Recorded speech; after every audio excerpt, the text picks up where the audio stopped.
அன்பான ஆன்மீக நண்பர்களே, உங்கள் அனைவருக்கும் மனமார்ந்த வணக்கம். இந்த வீடியோவில் நம் வாழ்க்கையுடன் இணைந்த குலதெய்வம் பற்றி நீங்கள் இதுவரை கேள்விப்படாத பல விஷயங்களை அறிந்து கொள்ளலாம். நம் வம்சத்தின் ஆதார சக்தி குலதெய்வமாகும். உலகத்தில் எத்தனை மருந்துகள் இருந்தாலும் சுக்கு எனும் சிறிய பொருளை தாண்டாது. அதே போல எத்தனை தெய்வங்களை நாம் வணங்கினாலும் நம் குலதெய்வத்தின் அருளை தாண்ட முடியாது என்று நம் முன்னோர் கூறியதில் பேரர்த்தம் நிறைந்துள்ளது. அது நமக்கு பிடிக்கிறதா இல்லையா என்பது பேச வேண்டிய விஷயம் அல்ல. நம் வாழ்வில் சீரும் செல்வமும் நிலைத்திருக்க குலதெய்வ வழிபாடு கட்டாயம் என்று கருதப்படுவது உண்டான காரணங்களும் ஆழ்ந்த ரகசியங்களும் தான். குலதெய்வம் என்பது நம் வம்சத்தின் குடும்பத்தின் ஆரம்பகால காலங்களில் தமது பாதுகாப்பையும் அருளையும் அளிக்க முன் வந்த தெய்வம். அது நம்மை நெருக்கமாக உணர்ந்து நம் குடும்ப வாழ்வின் சிறப்பிற்காக பிரத்யேகமாக ஈடுபடும் சக்தி. நம் வாழ்வின் ஒவ்வொரு சந்தர்ப்பத்திலும் நம் குடும்பத்துக்கு அருள் வார்த்தைகளாய் கைவளையாய் அமையும் தெய்வம். இதனாலேயே நம் குடும்பத்தில் எதை செய்தாலும் அதை முதலில் குலதெய்வத்தின் ஆசீர்வாதத்துடன் துவக்க வேண்டும் என்பதாய் நம் முன்னோர்கள் கடுமையாக கூறி வந்துள்ளனர். புராணங்களில் குலதெய்வத்தின் மூல ஆதாரம் தெளிவாக குறிப்பிடப்பட்டுள்ளது. பரம்பொருளால் படைக்கப்பட்ட பிரம்மன் உலகம் முழுவதும் ஜீவராசிகளை உருவாக்கினார். இந்த ஜீவராசிகளை ரட்சிக்க வேண்டும் என்பதற்காக விஷ்ணு மற்றும் சிவபெருமான் பல்வேறு அவதாரங்களை எடுத்தனர். அவற்றிலிருந்து லட்சக்கணக்கான துணை அவதாரங்கள், தேவதைகள், தெய்வங்கள் பிறந்தன. இவ்வாறு பிறந்த ஒவ்வொரு தெய்வத்துக்கும் சில பொறுப்புகள் மற்றும் அதிகாரங்கள் வழங்கப்பட்டன. அந்த பொறுப்பேற்பின்படி ஒவ்வொரு ஜீவ ஆத்மாவையும் அவற்றுள் சில தெய்வங்கள் தம் பாதுகாப்புக்கு எடுத்துக்கொண்டன. அந்த தெய்வம் அந்த ஆத்மாவின் குலதெய்வமாக மாறியது. இதிலிருந்துதான் அந்த ஆத்மாவின் வரிசையில் பிறக்கும் அனைத்து தலைமுறைகளுக்கும் அதே தெய்வம் குலதெய்வமாக இருந்து பாதுகாப்பை வழங்கும் தெய்வீக ஒப்பந்தம் பிறந்தது. ஒரு குலதெய்வம் தம்மை நம்பி வரும் அந்த வம்சத்தை 7 தலைமுறை, அதாவது 49 ஜென்மங்கள் வரை பாதுகாப்பதாக புராணங்கள் கூறுகின்றன. இதில்தான் 7 தலைமுறைக்கு குலதெய்வம் காப்பாற்றும் என்ற பழமொழிக்கு உண்டான காரணம் இருக்கிறது. இங்கு ஒரு தலைமுறை என்பது குடும்பத்தின் ஆண் வம்சம் குறிக்கப்படுகிறது. பெண் திருமணமானதும் தன் பிறந்த வீட்டின் குலதெய்வத்தை விட்டு தன் கணவன் வீட்டின் குலதெய்வத்தை ஏற்றுக்கொள்கிறாள். அதனால்தான் பெண் தனது பெற்றோர் குலதெய்வத்தை தொடர்ந்து வழிபட வேண்டிய அவசியமில்லை.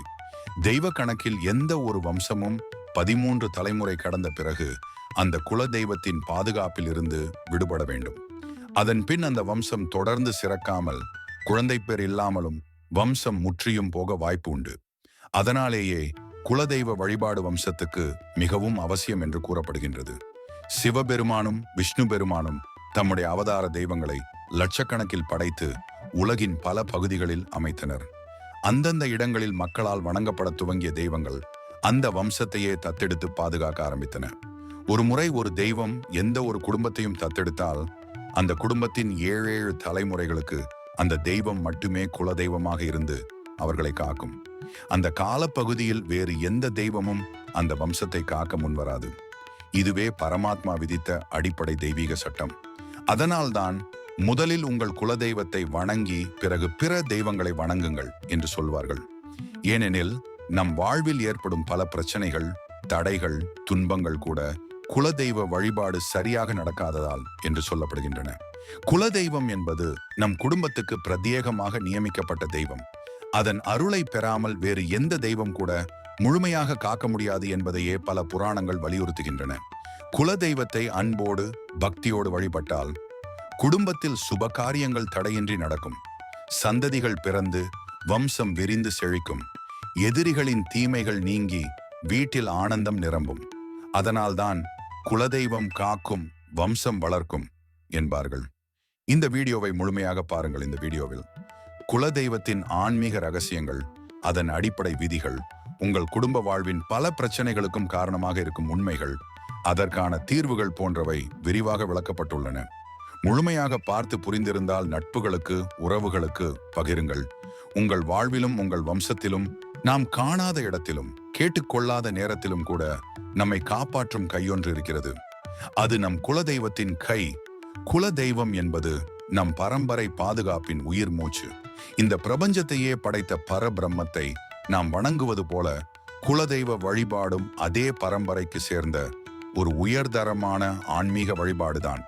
அதனால்தான் குலதெய்வத்தை அவமதிக்க கூடாது என்று சாஸ்திரங்களும் நம் முன்னோர்களும் சொல்லி வந்துள்ளனர். குலதெய்வம் எங்கே இருந்து நம்மிடம் வந்தது என்று பலருக்கு கேள்வி வரலாம்.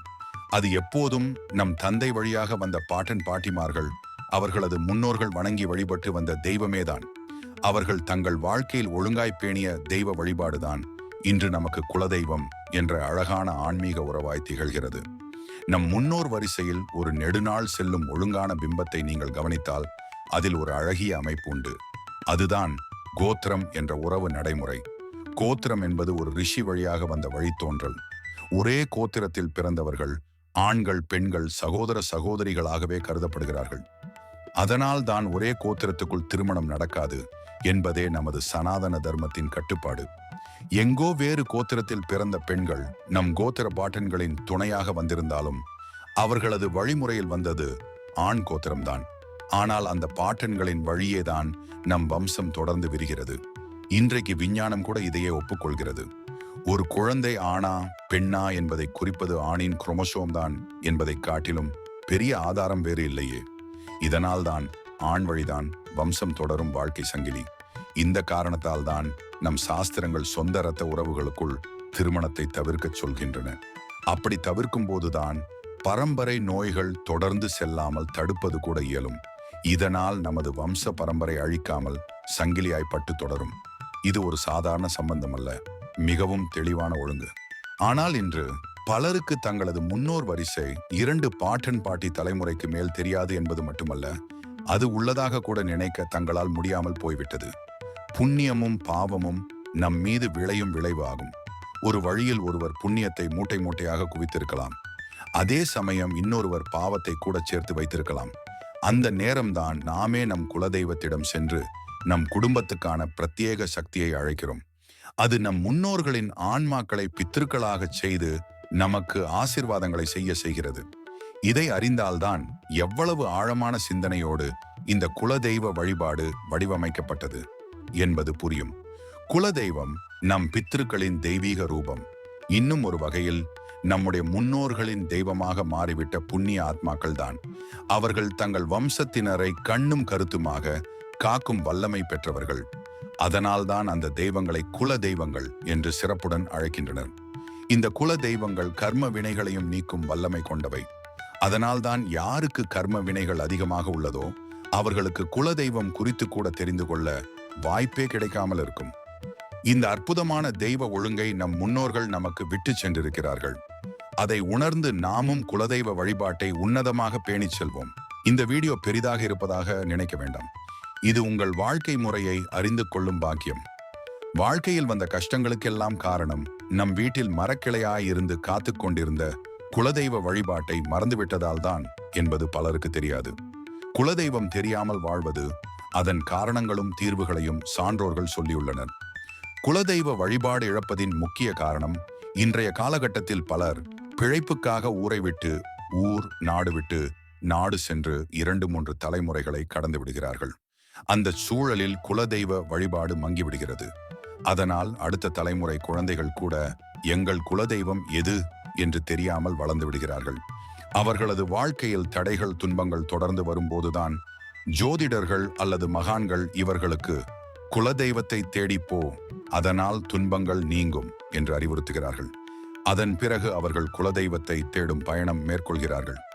அப்போதுதான் அந்த குடும்பத்தில் சொந்த பந்தம் இருக்கும் ஊருக்கு சென்று மூதாதையர்களை சந்தித்து தங்கள் குலதெய்வத்தை அறிய முயல்கிறார்கள்.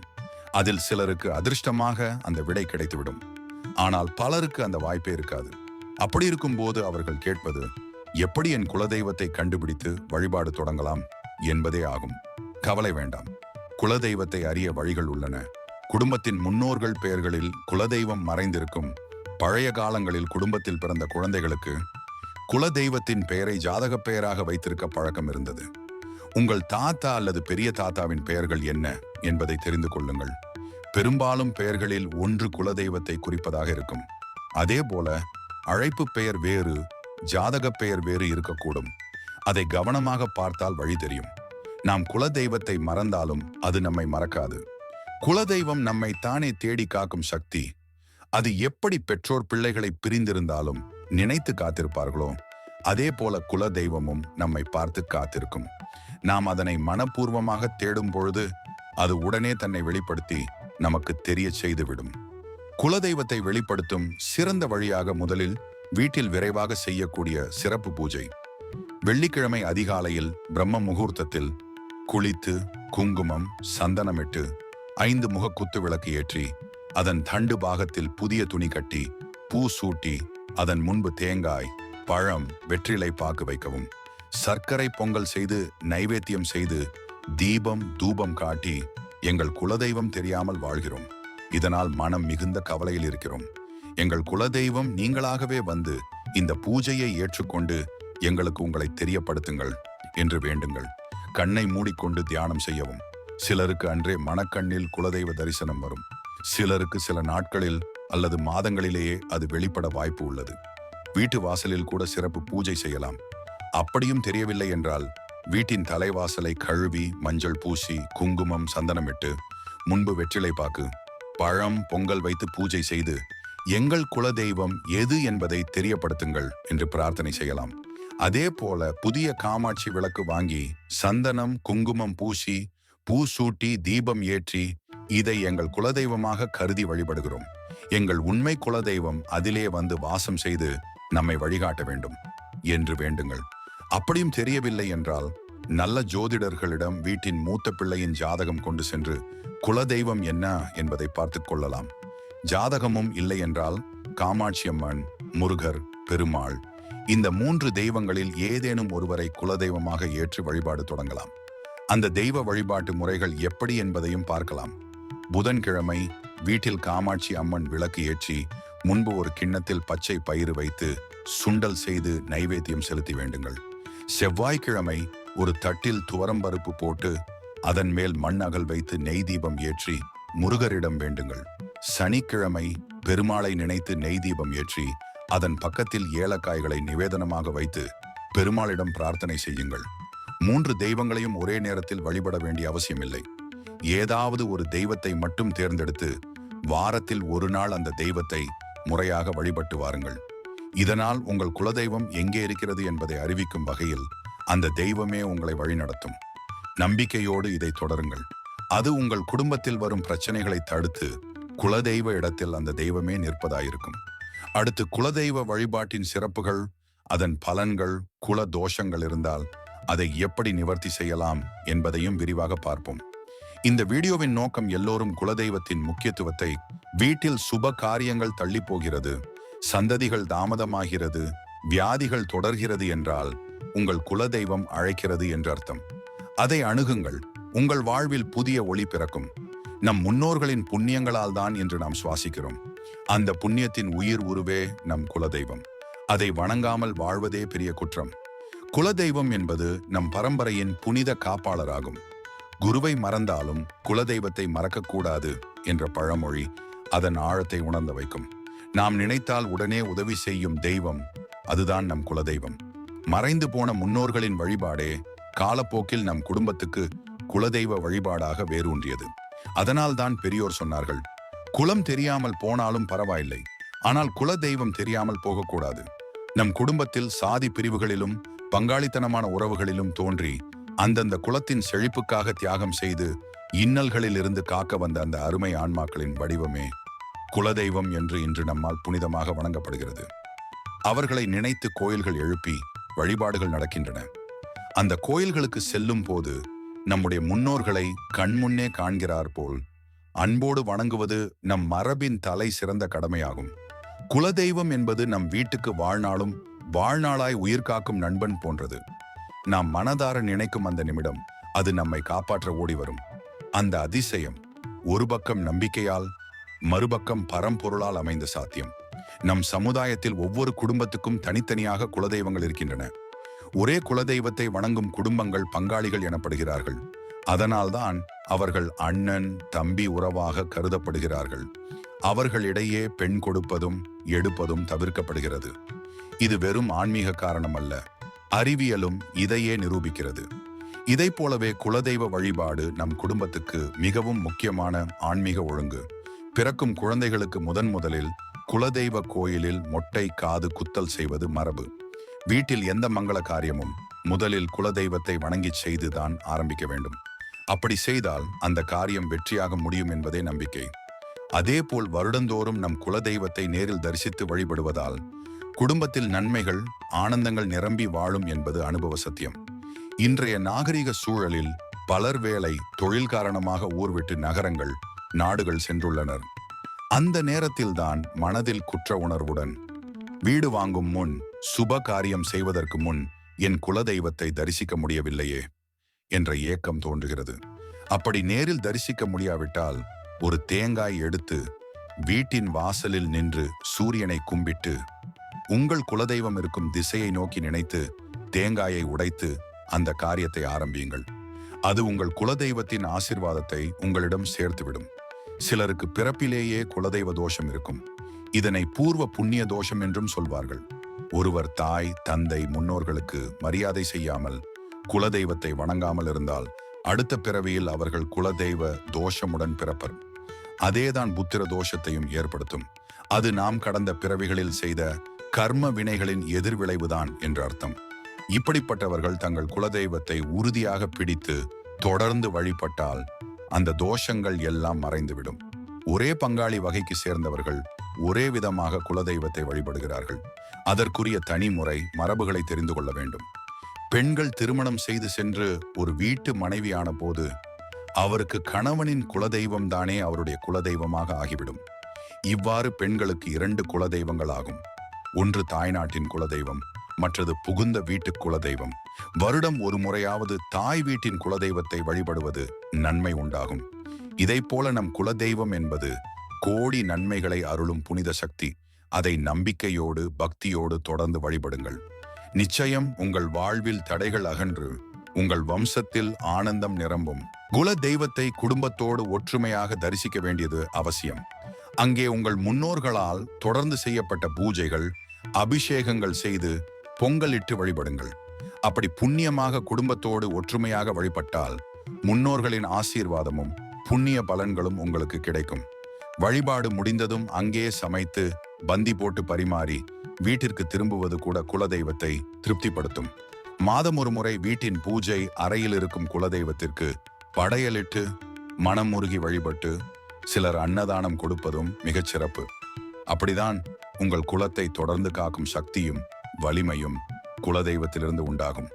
குலதெய்வத்தை நோய்கள் நீங்க, பிள்ளை வரம் கிடைக்க, குடும்பத்தில் ஒற்றுமை மேலோங்க, செல்வ வளம் பெருக, தொழில் நன்றாக நடைபெற குடும்பத்தின் அனைத்து தேவைகளுக்கும் வணங்கலாம். தமிழ்நாட்டில் உள்ள பெரும்பாலான குலதெய்வங்கள் பெண் தெய்வங்களாக இருக்கின்றன. அவை பெரும் ராஜகோபுரம் கொண்ட கோயில்கள் அல்ல. அவை சிறிய நேர்த்தியான கோயில்கள் ஆகவே இருக்கும். ஆனால் அந்த இடங்களில்தான் சக்தி மிகுந்திருக்கும். குலதெய்வ வழிபாடு 7 தலைமுறையை காக்கும் என்ற நம்பிக்கையுடன் புனிதமாக நடைபெறுகிறது. அதனால்தான் பெரியவர்கள் சொல்வார்கள், குலதெய்வத்தை சீராக வழிபடும் ஒருவரை எந்த கிரகமும் துன்பப்படுத்த முடியாது. அந்த தெய்வத்திற்கு அப்படி ஒரு அற்புதமான சக்தி உண்டு. எத்தனை தெய்வங்களை வழிபட்டாலும் குலதெய்வத்தின் அருள் இல்லை என்றால் வாழ்க்கையில் ஒரு திருப்தி இருக்காது. உங்கள் பூஜை அறையில் குறைகளை உங்கள் குலதெய்வத்திடம் சொன்னால் அது அனைத்தையும் தீர்த்து வைக்கும். உங்கள் கூடவே அது வரும். நாளுக்கு நாள் அதன் அருமை புரிந்து கொள்ள ஆரம்பிப்பீர்கள். மகான்கள் ஆன்மீக ரீதியில் ஆய்ந்து சொல்லியிருக்கிறார்கள், நேரிடையாக நன்மை செய்யும் தெய்வம் குலதெய்வமே. மற்ற தெய்வங்கள் கூட குலதெய்வத்தின் அனுமதி பெற்றுதான் அருள் தர முடியும்.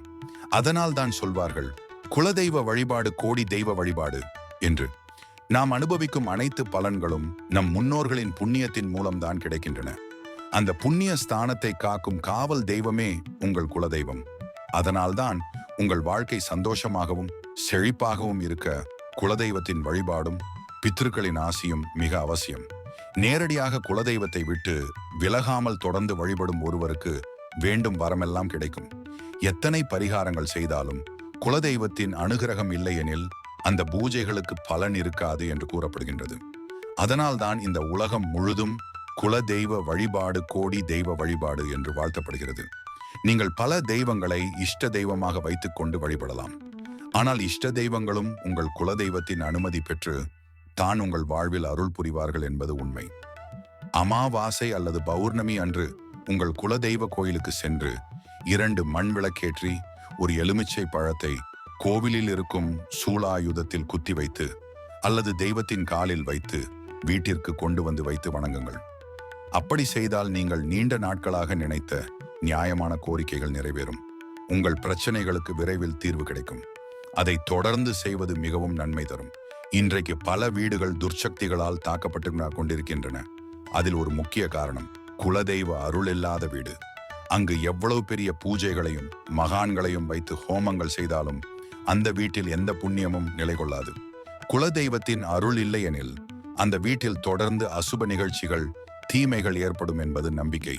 அந்த குலதெய்வத்தை வேண்டி குறைகள் தீரும் போது நேர்த்தி கடனாக பொங்கல் இடுவது, பலியிடுவது, காணிக்கை அளிப்பது, மொட்டை போடுவது, தீ மிதித்து நடப்பது, தீச்சட்டி எடுத்து நடப்பது, தொட்டில் கட்டுவது போன்றவை நடக்கின்றன.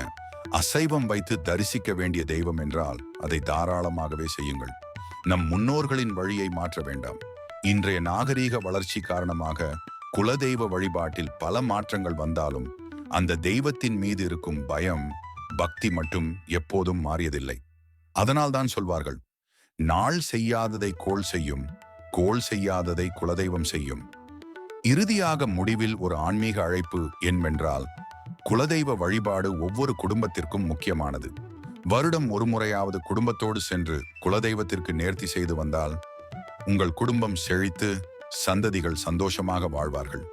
இந்த வீடியோ குலதெய்வத்தை பற்றிய பல சந்தேகங்களும் அதன் மிகப்பெரிய சக்தியையும் புரிந்து கொண்டிருப்பீர்கள் என்று நம்புகிறேன். வீடியோவை லைக் செய்து கமெண்டில் உங்கள் குலதெய்வத்தின் பெயரை நன்றியாக பதிவிடுங்கள். உங்களுக்கு குலதெய்வ வழிபாட்டை பற்றி ஏதேனும் கேள்விகள் இருந்தால் கமெண்டில் பகிருங்கள். தொடர்ந்து ஆன்மீக கருத்துக்களை பற்றி தெரிந்து கொள்ள சேனலை சப்ஸ்கிரைப் செய்து கொள்ளுங்கள். நன்றி, வணக்கம். ஆன்மீக புரிதலில் ஹலோ சந்திரன்.